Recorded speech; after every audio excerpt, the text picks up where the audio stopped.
And that's what it looks like. It's almost done. Hello, welcome to Waypoint Survival. Today, I want to show you how to make a Hobo hot dog cooker from a Pringles can. Stay tuned.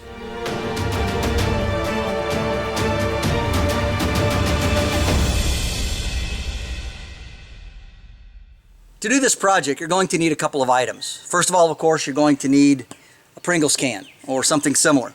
And I like to keep this foil seal that comes attached to the outside. Don't throw it away. You can just stick it back inside of the lid, and that forms a little extra reflectivity on that end.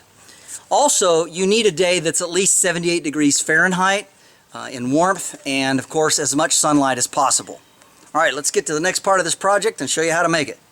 So the first thing you're going to want to do is you want to take a 2-liter bottle, and using your utility knife you want to cut out almost the entire bottle. You could use the whole thing if you wish, but what we're looking for is as much of this plastic, this clear plastic, as we can that makes a complete roll. So that's important. This is for our clear plastic for the cooker. Next, we look at our Pringles can and we decide how much we want to cut open. Now we want to make sure that this seals well. So obviously it has to be shorter. This opening that we're going to make has to be shorter than our plastic we have here. So we can kind of gauge that.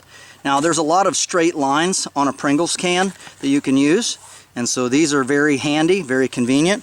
And so we're just going to simply start about right here, cut in, being very careful of course, and cut about that far. You can play around and you can always open this up just a hair more. But we don't want to go too far. We want to make sure that the opening is definitely shorter than our plastic. Okay, so once we make that slit that way, we find the end of our cut, and then we very carefully begin to open it up this way, and we're essentially making a flap, and we want to try to open this up to about the same degree on each side. I'm going to go over here and do this as well. Hey everybody, while you're watching this video, if you would do me a favor, please give it a thumbs up.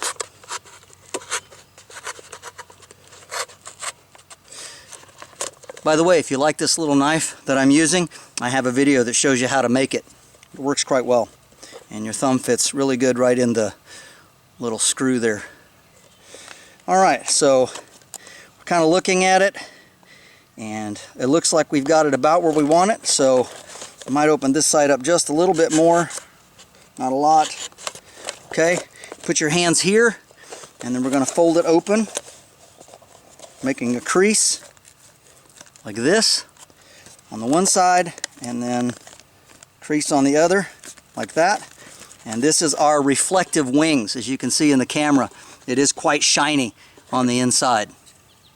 Next, we take a large nail and we find the center, which isn't too hard to do. It's got a little divot here where it was made, and we want to poke a hole in this side all the way through like that.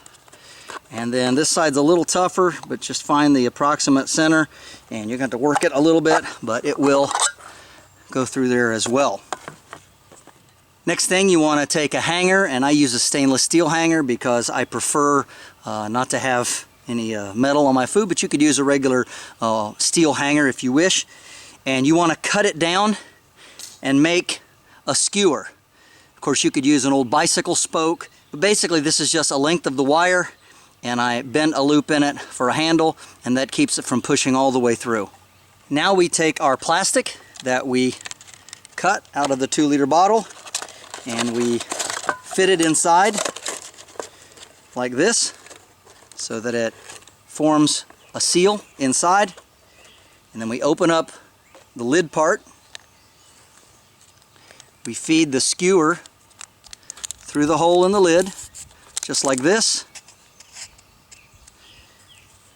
And then we thread on our hot dog. Try to keep it in the center as much as you can. So something like this. And now we put it inside of the cooker, making sure that it comes out the other end like this. And I can see that my hot dog isn't centered, so I need to readjust that a little bit and slide that down. Alright, let's see how that works. Alright, very good. We are pretty much in the center. We snap that on, and now we're going to have to block this up so that the sun rays can hit it more directly.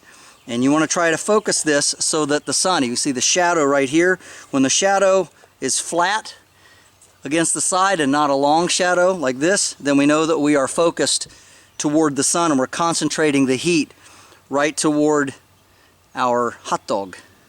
Now, depending on where you are, your Pringles can may want to roll on you and not stay facing the sun, so I recommend just getting a few pieces of gravel or a stick.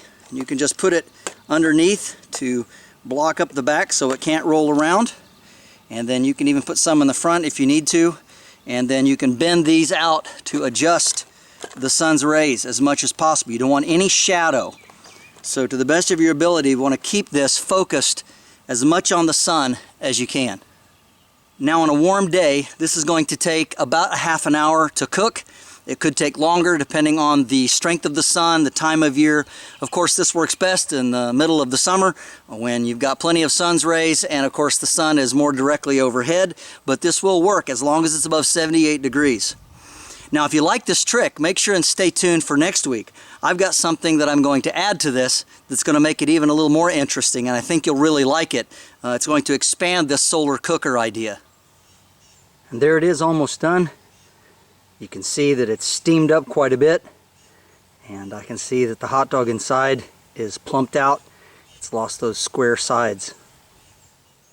Alright, let's give it a try and see how it tastes.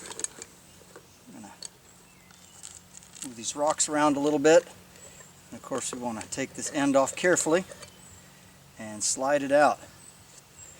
Alright, looks really good. It's actually quite warm. Give you a better, closer look.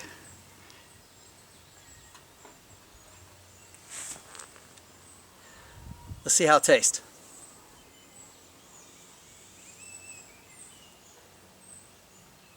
It's really good. It's actually quite warm, so works really well.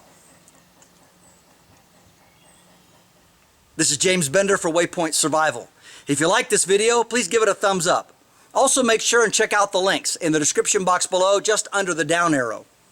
And while you're down there, you'll also find our waypointsurvival.com link. And this is where you can sign up to take great survival and bushcraft training classes here at our beautiful facility in Southern Ohio. And if you haven't already done so, please subscribe to the channel. We'd really appreciate it.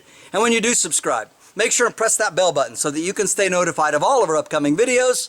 And we'll talk to you next time.